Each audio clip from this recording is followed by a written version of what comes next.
Hi guys, welcome back. Once again, advice for today's is kung ang ginagawaan mo lang ng pagtulong, ang gagawaan mo ng pagtulong din sa'yo, anong pagpapala ang ibibigay sa'yo natin Diyos Ama.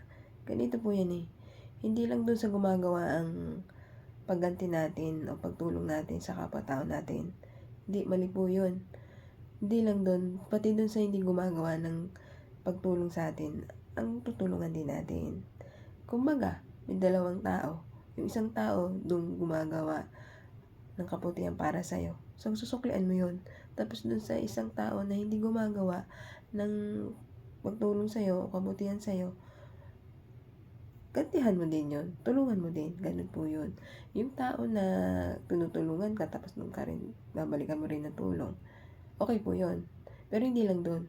Doon din sa taong na hindi rin maano sa'yo. Kumbaga, yung kaaway na kumbaga hindi ka tinutulungan na bigyan ka ng tulong, so kapag ikaw nakaluwag, so tulungan mo din siya. Ganun. Kumbaga, kahit hindi kanya ginawa ng kabutihan o sa'yo na pagbibigay tulong sa'yo, ikaw na lang ang tumulong magkusa. Ganun po yun.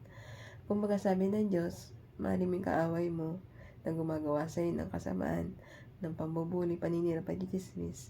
Pagdating ng araw, pag siya nangailangan ng tulong, tulungan po natin. Huwag po tayong magtanim ng galit sa kapwa-tao natin. Tumulong tayo sa mga nangangailangan. Hindi lang doon sa tumulong sa atin, pati doon sa mga hindi na tumutulong sa atin. Gawan din po natin. Spread po natin yung yaman natin o biyayang binibigay sa atin ng Diyos Ama.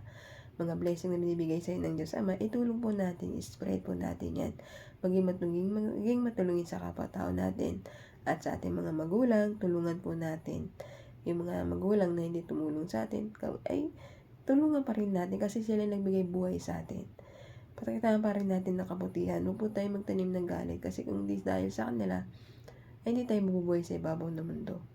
Tulungan ang mga nangangailangan, mahalin ang kapwa-tao natin, maging makadiyos, maging madasalin, laging patatagin ang pananalig at pananampalataya para sa ating Diyos amang buhay na nasa langit. At higit sa lahat, kapag ginagawa mo yan, mas siksik-liglig at umaapaw pa ang ibibigay sa iyo natin Diyos amang blessing. Kasi hindi ka nagiging madamot sa kapwa-tao mo. Pagkos nagpapakita ka ng kabutihan para sa kapwa-tao mo. Pinapakita mo lang na pagiging mabuting tao mo na unconditionally handa kang tumulong para sa mga taong nangangailangan. Kaya ikaw hanggang maaga pa, yung mga mali mong gawa, baguhin mo na. Maging magka-Diyos ka na, maging madasalin at patatagin mo ang pananampalataya mo para sa ating Diyos amang buhay na nasa langit. Kaya ikaw, habang maaga pa, habang may panahon ka pa, habang may oras ka pa, bumalik loob ka na po sa ating Diyos amang buhay na nasa langit. Tutulungan ka niya, ililigtas ka niya, hahawakan ka niya at yayakapin ka niya ng dalawang kamay, ng buong puso't kaluluwa, lalong-lalo na po si Jesus Christ. Si Jesus Christ po ang siyang tumbos ng ating mga kasalanan at pumuto ng ating mga kasalanan.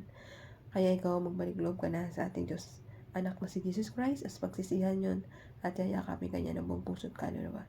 Hanggang dito na lang po aking advice. Ingat po tayong lahat and God bless.